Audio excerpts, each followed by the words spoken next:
Hello friend, welcome back to my channel.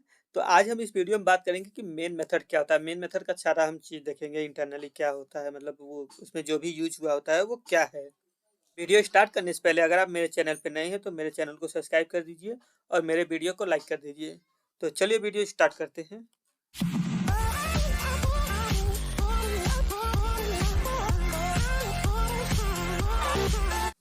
तो ये हमने एक क्लास बनाया, उसमें भी एक मेन मेथड है। तो ये मेन मेथड जो होता है वो क्या होता है, क्यों इसको यूज करते हैं, इसमें जो जो यूज हुआ है, जैसे ये पब्लिक क्यों यूज हुआ है, स्टैटिक क्यों हुआ है, इस पे बात करेंगे। तो सबसे पहला पॉइंट है मेन मेथड हम यूज ही क्यों करते हैं।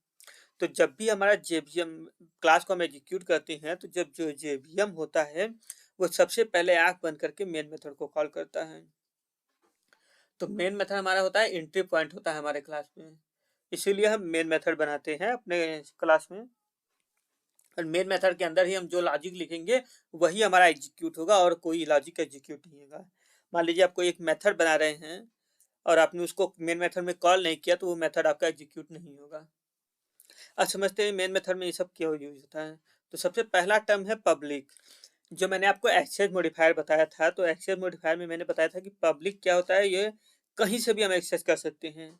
और ये मेन मेथड को जेवीएम कॉल करेगा। तो जेवीएम हमारा आउटसाइड है और आउटसाइड का अगर कोई पर्सन हमारे मेथड को मेन मेथड को कॉल करना चाहता है तो उस मेथड को पब्लिक होना होगा। प्राइवेट रहेगा तो उसको कॉल ही नहीं कर पाएगा, डिफॉल्ट रहेगा तो बस पैकेज के अंदर कॉल कर पाएगा। तो आपको जेवीएम को पैकेज के अंदर डालना होगा, पर जेवीएम आपका आउटसाइड होता है, इसीलिए इसको पब्लिक बनाया गया है कि हमारा जेवीएम इसको एक्सेस कर पाए। दूसरा पॉइंट है स्टैटिक। अब स्टैटिक का मतलब ये होता है कि हम इसको बिना ऑब्जेक्ट के एक्सेस कर सकते हैं। मैंने स्टैटिक और नॉन स्टैटिक के वीडियो में बताया था कि स्टैटिक क्या होता है, हम डायरेक्ट एक्सेस कर सकते हैं। और नॉन स्टैटिक रहता है ये मेथड, तो इसके लिए हमें ऑब्जेक्ट बनाना रहता है। और ऑब्जेक्ट बनाने के लिए आपको क्लास का नाम चाहिए और फिर ऑब्जेक्ट बनाएंगे। और मेन मेथड को कॉल करेगा जेवीएम।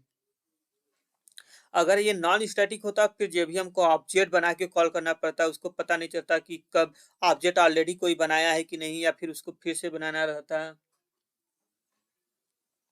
और वो ऑब्जेक्ट अनयूज हो जाता है।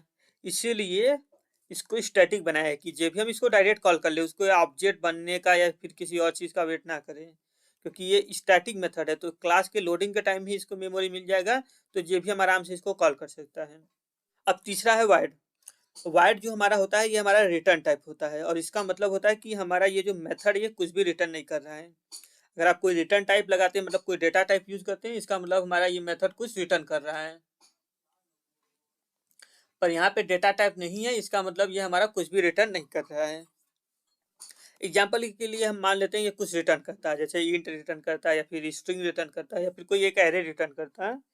तो जब ये रिटर्न करता है तो मेन को तो हमारा जेवीएम कॉल करता है। अगर ये कुछ रिटर्न करता है तो उसको ये मिलता है, किसको, जेवीएम को मिलता है। और जेवीएम उस रिटर्न का क्या करता है, उस डेटा का वो वेस्ट ही होता है। इसीलिए इसको वाइड बनाया गया है कि ये कुछ भी रिटर्न नहीं करेगा, तो जेवीएम को कुछ भी मिलेगा नहीं, वो अपना काम चलता रहेगा। तो इसीलिए इसको वाइड बनाया गया है कि जेवीएम के पास ये रिटर्न होके जाएगा, उसका वहाँ पे वेस्टेज हो जाएगा, इसीलिए वाइड बनाया गया है। और मेन एक नाम लिया गया है, इसलिए लिया गया है कि जावा में क्या होता है ना, जो भी हम नाम बनाते हैं वो अंडरस्टेबल होना चाहिए, मीनिंगफुल होना चाहिए। इसीलिए इसको मेन बनाया, क्योंकि ये मेन पॉइंट है, एंट्री पॉइंट है, यहाँ पे हमारा मेन लॉजिक लिखा जाता है, इसीलिए इसको नाम दिया गया है मेन। उसके बाद आता है आपका स्ट्रिंग एरे। अब ये स्ट्रिंग एरे क्यों दिया है कि जब आप इसको कमांड लाइन में रन करते हैं, जैसे आप जो सीएमडी में हम रन करते हैं, तो जब हम कंपाइल करते हैं, कंपाइल करने के बाद जब हम रन करते हैं तो रन करने के लिए हम जावा क्लास का नाम पास करते हैं। और क्लास के नाम के आगे जितना भी आप जो भी चीज़ पास करेंगे वो सारा आपका ये स्ट्रिंग आर्स में आएगा। और आप चाहें तो जब भी पास करेंगे तो आर्स आप जीरो करेंगे तो आपको पहले लोकेशन पे डेटा मिल जाएगा। तो जब भी हम जावा में रन करते हैं तो कुछ ऐसे कंपाइल करने के लिए हम लिखते हैं जावा सी क्लास का नाम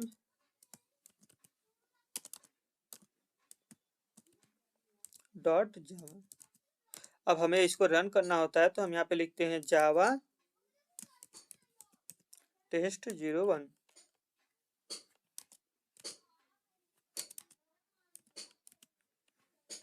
अब इसी के आगे मैं पास कर दूँ 4057।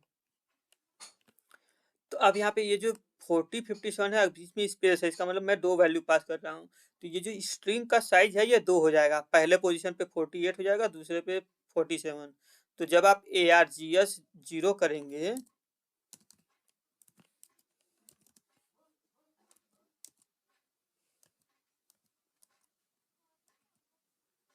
करेंगे, तो आपको मिलेगा 48।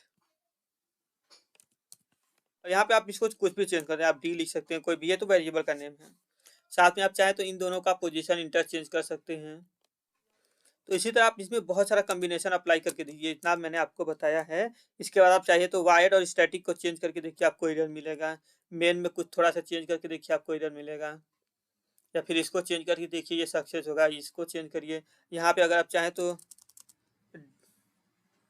इसको ऐसे भी लिख सकते हैं हम लोग। मतलब एरे का जो डिक्लेरेशन होता है उसमें बहुत सारे चेंजेस होते हैं, तो वो सारे चेंजेस हम यहाँ पे अप्लाई कर सकते हैं। तो ये था हमारा मेन मेथड के बारे में। तो आज के लिए इतना ही, मिलते हैं अगले वीडियो में, तब तक के लिए बाय बाय।